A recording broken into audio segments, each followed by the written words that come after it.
We have breaking news. The Bank of Canada has announced it's holding steady on its key lending rate at 5%.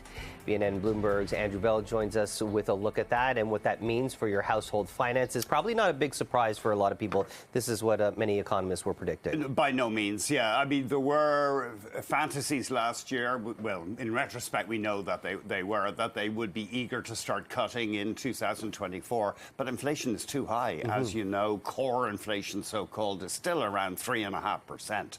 Far too high. And, you know, there were some economists that were predicting that we might even see a cut in the first quarter, but now a lot of them are saying maybe closer towards the summertime. That's right, June. I mean, our economy is pretty close to recession right now. We shrank in the third quarter around 1%. Fourth quarter, probably zero growth. And Tiff Macklem, the governor of the Bank of Canada, has warned we'll get lackluster growth in the first half of this year as well. But his problem is inflation is just so hard to get rid of.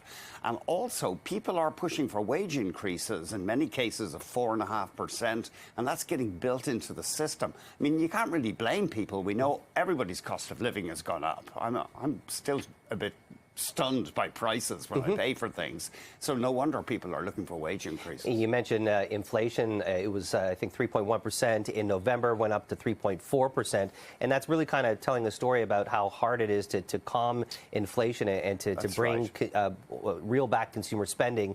Do you think things are heading on the right track right now? Or do you think more measures might need to be put in place? Could we potentially see another uptick in these rates? Oh, my goodness, that would be so controversial. But eventually he may have to do it, Tiff Macklem and his crew, if they can't squeeze it out. Because inflation expectations are very much at the core of this story. If people think inflation is not going to go away, any central bank has to start getting nasty, although that would be radical if he was to increase interest rates with the economy, not in recession, but certainly just trundling along, doing nothing much. And lastly, how do you think the residual effects of another rate hold right now is going to be on consumers, those who are looking to maybe take out a loan, increase their home equity line of credit, maybe they're looking to buy a home, whatever it is? I mean, it's expensive to borrow money right now. Yeah, that's right. And the prime rate is near its highest in 23 years. It's north of 7%. And of course, a lot of people's variable